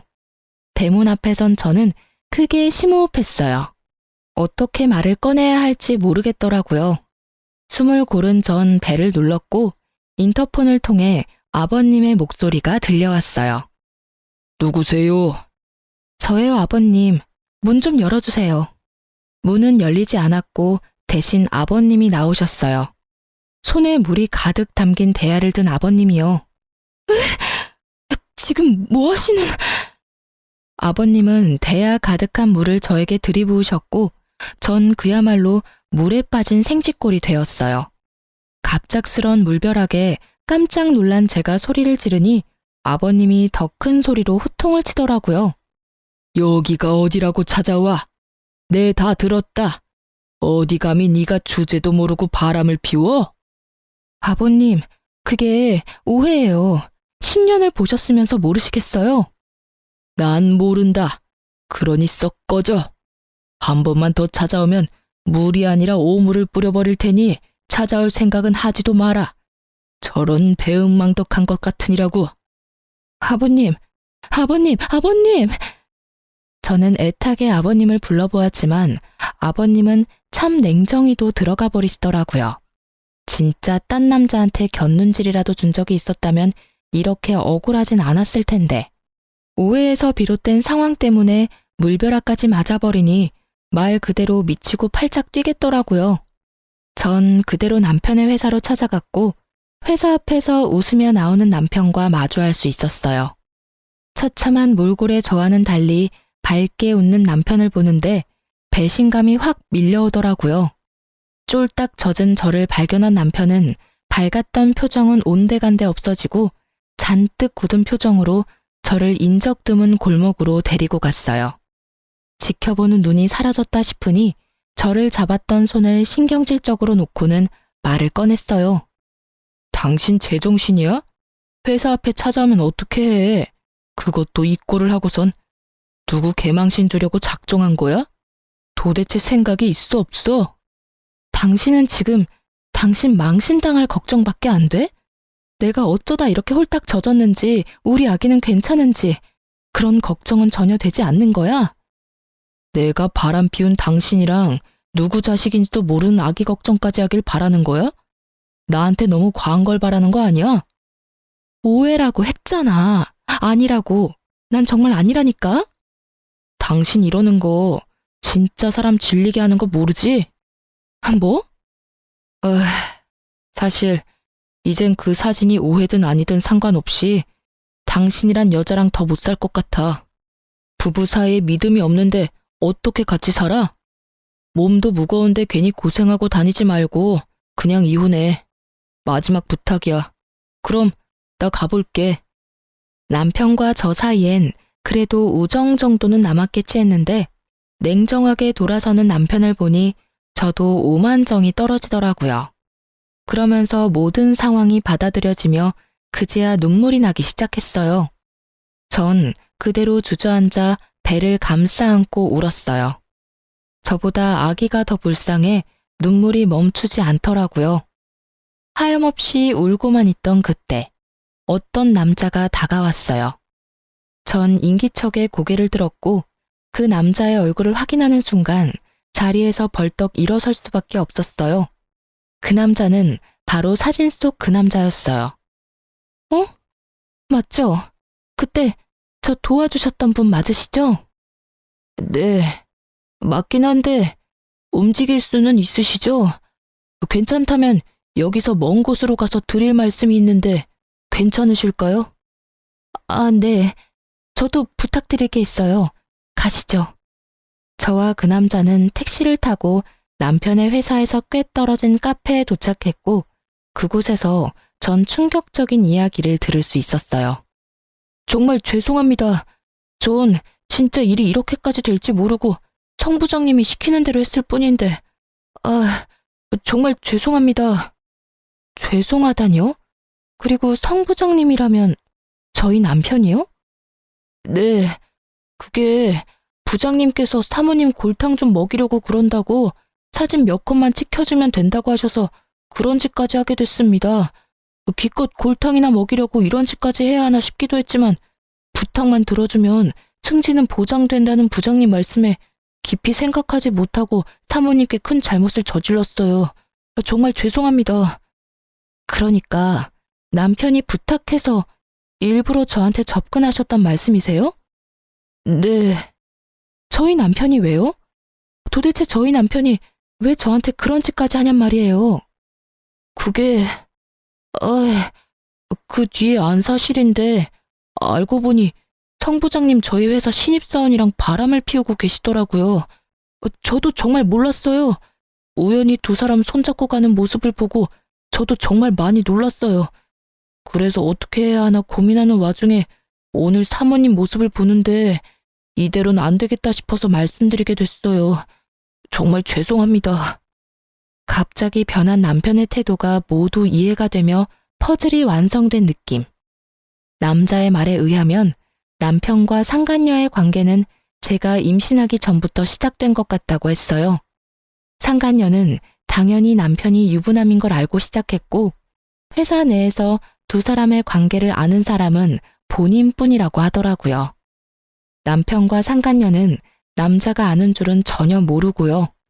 말을 듣는데 제가 임신 사실을 알렸을 당시 남편이 흘렸던 눈물이 생각나더라고요. 그리고 알게 되었죠. 그 눈물은 기쁨이 아니라 슬픔이라는 사실을요. 아무리 상간녀가 좋아 죽을 것만 같아도 그렇지 어떻게 뱃속에 아기까지 부정하며 저를 모함할 수가 있는지. 제가 알던 남편의 모습과는 달라도 너무 다른 모습에 충격이 컸어요. 하늘이 무너진다는 기분이 이런 기분인가 싶었어요. 한참을 멍하니 있던 저는 남자의 계속되는 사과에 겨우 정신을 차리고 말했어요. 그렇게 미안하면 제 부탁 좀 들어주세요. 아니, 들어주셔야 할 거예요. 어떤 부탁이요? 제 남편하고 그 여자 함께 있는 모습 사진 찍어서 저한테 좀 보내주세요. 이대로 이혼하기엔 제가 너무 억울해서 안 될 것 같아서요. 그쪽이 도와주면 제 억울함이 많이 풀릴 것 같은데 할 수 있겠어요? 네, 알겠습니다. 제가 한 짓도 있으니 제가 앞으로 사모님의 조력자가 되어드리겠습니다. 제가 불쌍했던 남자는 그렇게 저의 조력자가 되었고 그날 이후 저에게 큰 도움이 되었어요. 집으로 돌아온 전 따뜻한 물에 몸을 녹이고 따뜻한 차도 마셨어요. 그리곤 남편에게 전화를 걸었죠. 왜 또? 날이 선 남편의 반응에 당장이라도 욕이 나올 것 같았지만 전 더 큰 통쾌함을 위해 꾹 참고 대답했어요. 이혼하자. 당신 소원대로 이혼해 줄 테니까 우선 집에 들어와. 이번 주는 나도 바쁘고 다음 주에 법원 가자. 법원 가기 전까진 집에 들어와서 남편으로 해야 할 도리를 다해. 당신이랑 나랑 연애까지 다 합치면 17년인데 이대로 끝내는 건 함께한 날들에 대한 예의가 아니지 않아? 그래. 내가 집에만 들어가면 확실하게 이혼은 하는 거지? 당신이 이혼하지 말자고 울고불고 매달려도 할 거니까 집에나 들어와. 그리고 이 집은 내가 가질게.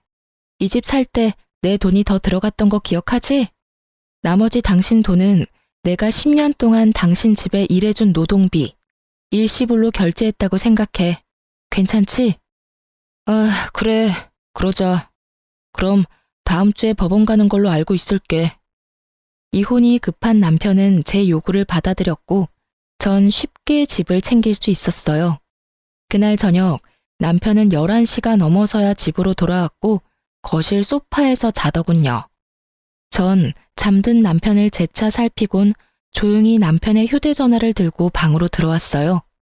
당연히 비밀번호가 설정되어 있었지만 문제가 될 것이 없었어요. 저에겐 든든한 조력자가 있었으니까요.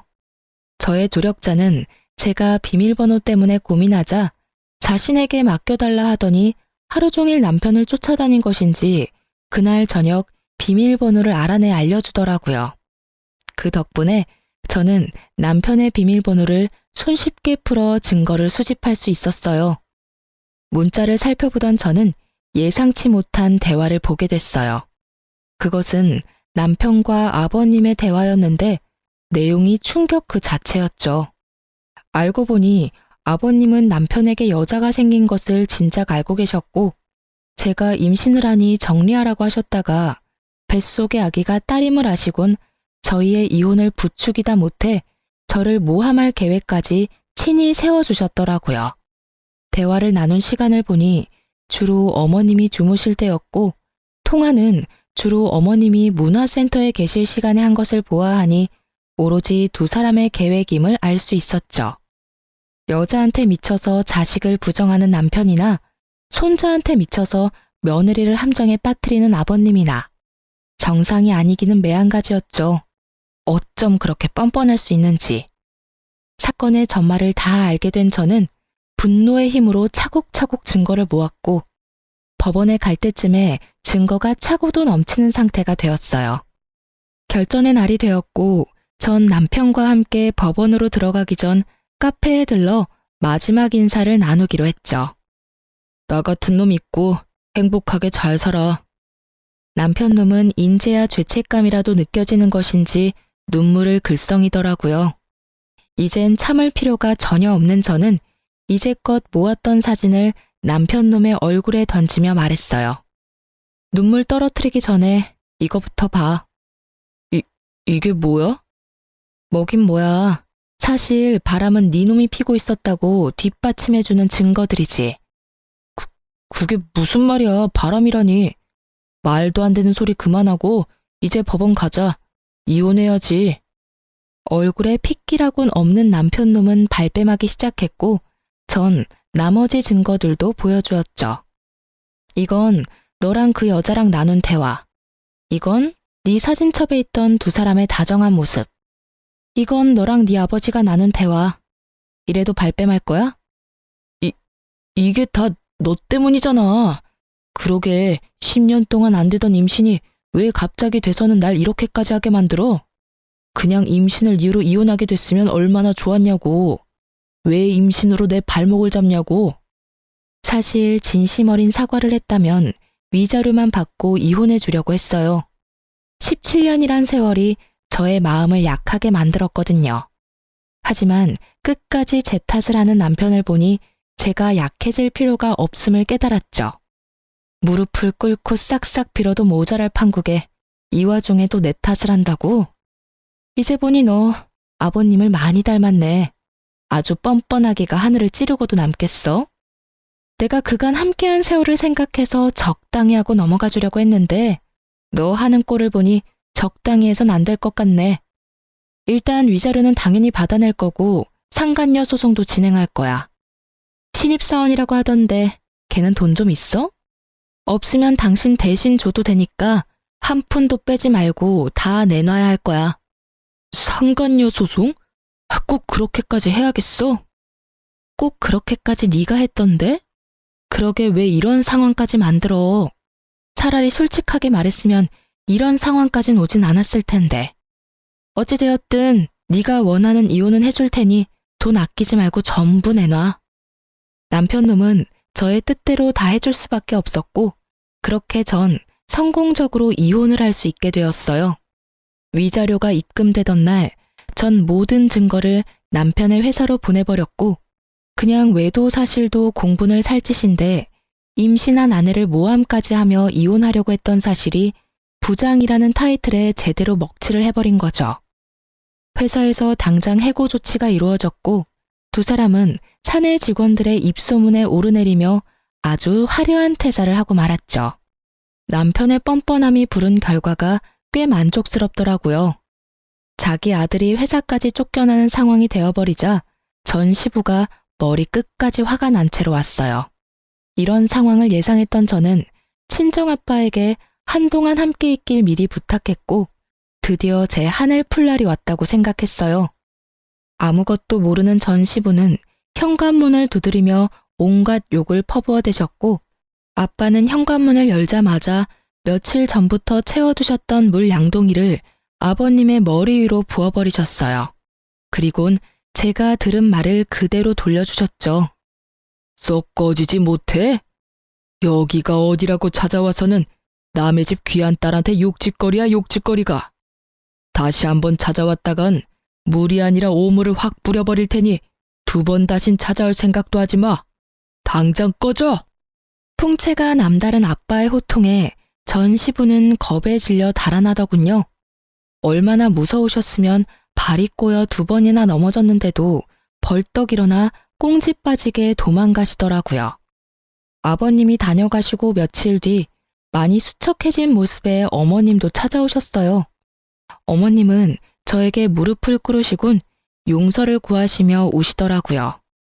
아가, 내가 대신 사과하마. 내가 자식을 잘못 키워서 네가 이런 몹쓸 짓을 당했어. 어머님, 이러지 마세요. 일어나세요. 아가, 네가 믿을진 모르지만 난 정말 몰랐단다. 2사람이 그런 경악할 일을 꾸미고 있을 줄은 상상도 못했어. 알고 있어요. 그러니까 제발 일어나세요, 어머님. 저의 부탁에 어머님은 일어나셨고 저는 그런 어머님을 모시고 집안 소파에 앉혀드렸어요. 저의 손을 잡고 한참을 우시던 어머님은 어느 정도 진정이 되셨는지 목을 가다듬고 말을 꺼내셨어요. 나도 변호사 선임해서 이혼 진행하고 있어. 너한테 무슨 짓을 했는지 듣는데 도저히 그 영감이랑 살 수가 없겠더라고. 남은 세월이라도 편하게 살아보련다. 실버타운도 다 알아봐 놨어. 이혼이요? 그리고 실버타운이라니 비쌀 텐데 어머님 돈 있으세요? 돈? 돈이야 많지. 네가 몰라서 그러는데 우리 집 재산 대부분이 내 명이란다. 네? 저는 놀랬고 어머님은 웃으셨죠.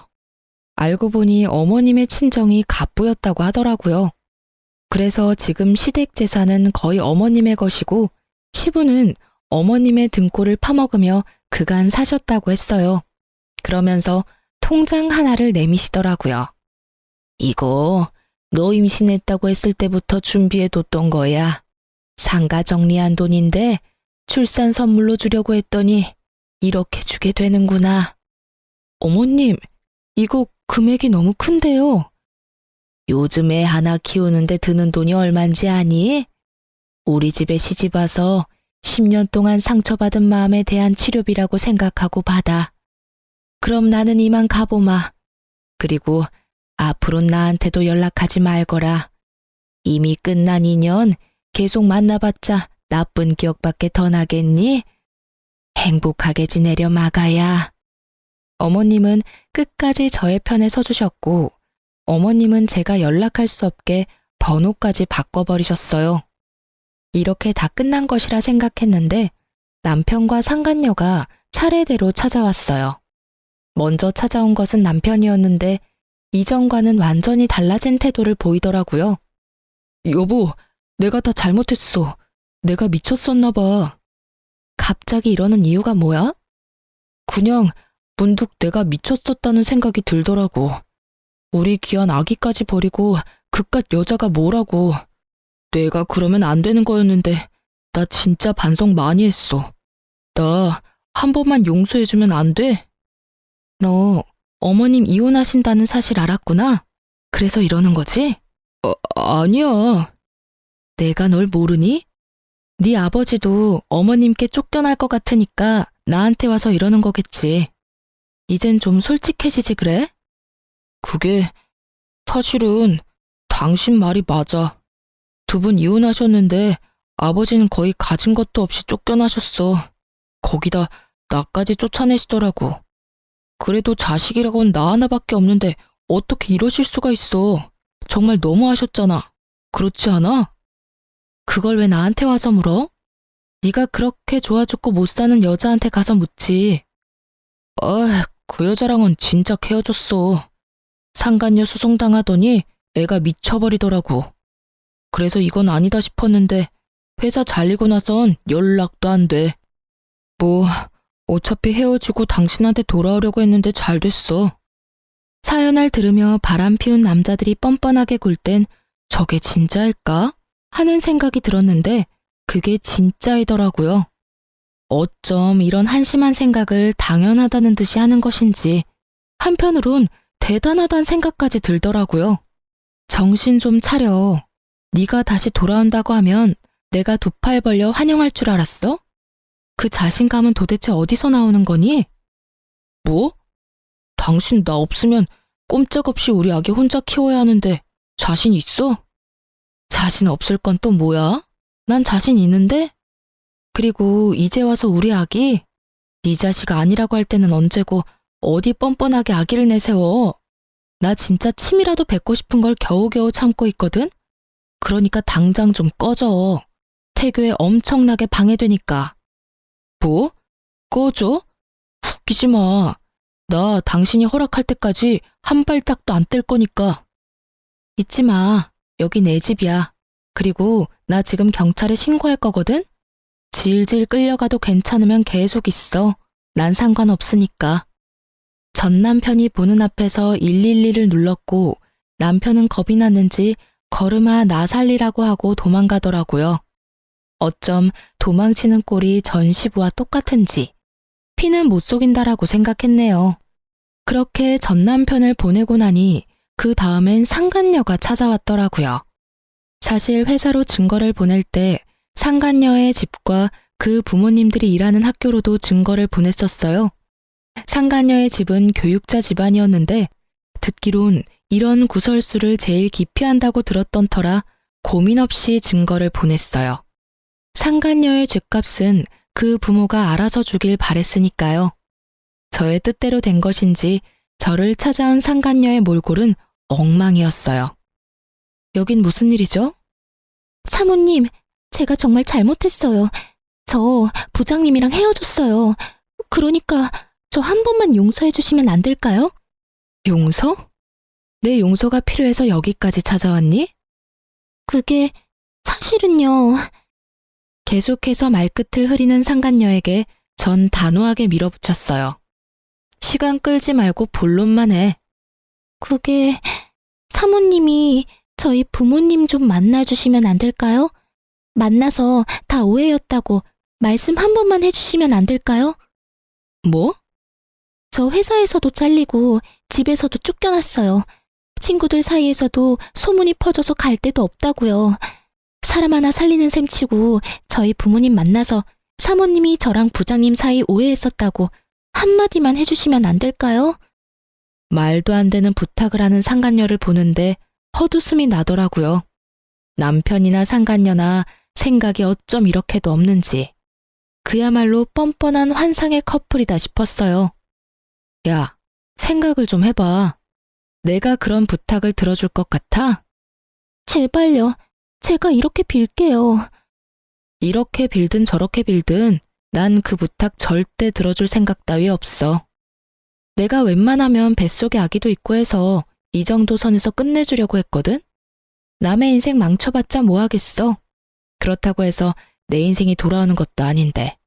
그런데 너 이러는 꼴을 보니 안 되겠다. 이미 저한테 할 수 있는 건 다 하셨잖아요. 아직 더 하실 게 남았어요? 남았지. 지금까진 네가 가진 것들이 사라졌지? 앞으론 네가 가질 것들을 사라지게 할 거야. 난 앞으로 널 평생 쫓아다니면서 네가 한 짓들 다 알리고 다닐 거야. 네가 다시 취직을 하면 그 회사에 찾아가서 다 알릴 거고, 네가 결혼을 하면 그 결혼식장에 찾아가서 그 결혼 망쳐버릴 거야. 알겠어? 사모님, 꼭 그렇게까지 하셔야겠어요? 제가 이렇게 빌잖아요. 제가 불쌍하지도 않으세요? 그러는 넌 내가 불쌍하지도 않았어? 내 뱃속의 아기는 안 불쌍하더니?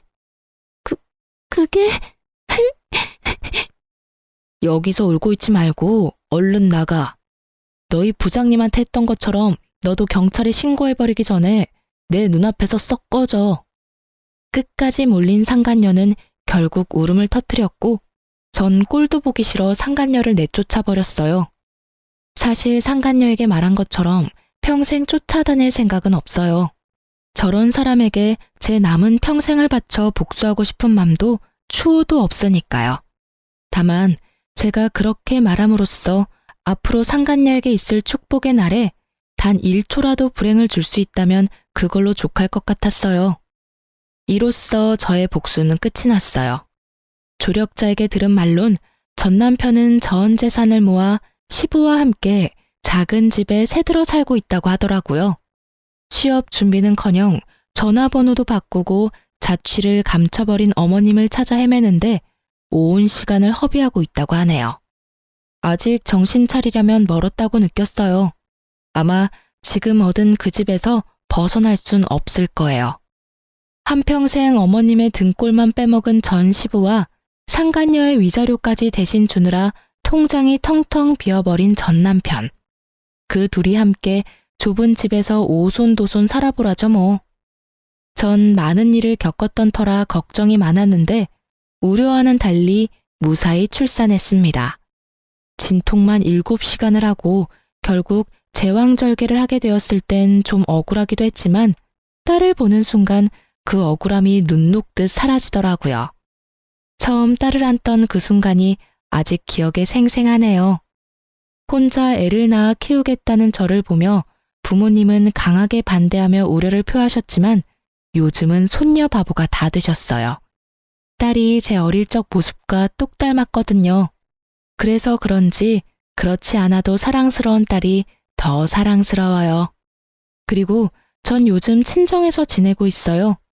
처음엔 몸조리만 하고 나갈 예정이었는데 부모님의 반대로 친정에 눌러앉게 되었어요. 아무리 부모님이라지만 폐를 끼치는 것 같아 고민했는데 요즘 부모님이 딸을 보며 행복해 하시는 모습을 보니 괜한 고민이었단 생각이 들어요. 100일의 기적을 기다리던 때가 엊그제 같은데 어느새 제 딸은 2번째 생일을 치렀어요. 저번 주부턴 어린이집도 다니고 있고요. 작은 등에 매달린 큰 가방이 어찌나 귀여운지. 그런 딸의 모습이 요즘 저의 웃음 버튼이랍니다. 이제 저도 다시 세상에 나가보려고 해요. 그래서 요즘 딸이 어린이집 간 사이에 상가를 보러 다니고 있어요. 아파트 상가에 작은 반찬 가게 하나 차리면 좋을 것 같더라고요. 다른 건 몰라도 10년이 넘도록 시부의 까다로운 입맛을 맞춰 요리하다 보니 음식 하나는 기가 막히게 잘 만들거든요. 이혼할 당시 그런 생각을 많이 했던 것 같아요. 나 혼자 잘할 수 있을까? 혹시라도 딸이 날 원망하면 어떡하지? 이런 생각이요. 아직까진 딸의 생각은 알 수 없지만 다른 한 가지는 분명하게 말할 수 있어요. 전 혼자 잘해왔고 앞으로도 잘할 자신이 있어요. 생각지 못한 일이 생겨나 힘이 들 때도 있겠지만 그조차도 잘 이겨낼 자신이 차고도 넘쳐요. 이렇게 요즘 전 행복하답니다. 자존감이 바닥을 기던 예전보다 지금이 훨씬 더 행복해요. 앞으로도 더 행복할 거고요. 이로써 길었던 제 사연은 끝이 났네요. 저의 긴 하소연과 같은 사연 들어주셔서 감사합니다.